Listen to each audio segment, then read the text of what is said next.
we're approaching Clearfield from the south. And this first house, this is where Dick lives, and he's like our only resident until recently. And Dickie was the town drunk until the bar closed. And then he dried up. And this is where the bar was. And the bartender got caught serving minors, so he got closed up, and he lived back there in that little house. And of course, this was a pool hall at one time and steel store. It was a grocery store and what have you.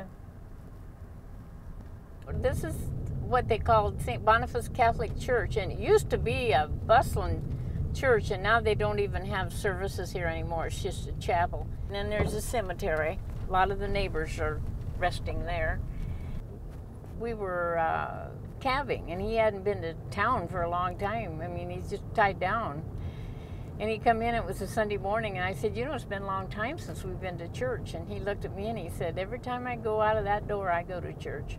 He always will say, you know, you can't go out in the spring and not believe in God. Everything's coming anew, and the new calves. And so anyway, I wrote this poem. Have you ever seen the mountains when they're covered up with snow, or watched an evening sunset leave its purple afterglow? Have you ever seen a newborn calf a-wobbling to its feet, and before it's even minutes old, it knows just where to eat? You can't get up in the saddle and ride cross prairie sod, or see an eagle on the wing and not believe in God.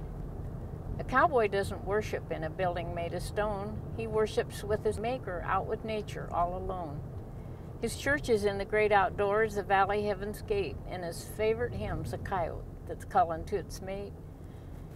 He makes his own communion as the choir of songbirds sing as he cups his hands and drinks the fresh cold water from a spring. And he doesn't do his tithing dropping money in a hand. It's by being a good caretaker to the creatures in the land. So from the dawning of the springtime to autumn's goldenrod, there's no better place to worship than to be out there with God. So next time you see a meadowlark singing from its perch, he's inviting you to worship with him there at nature's church. Oh, I love the meadowlarks too. There was one right there on a post. That's the things I enjoy. I don't have to have man-made entertainment, I guess.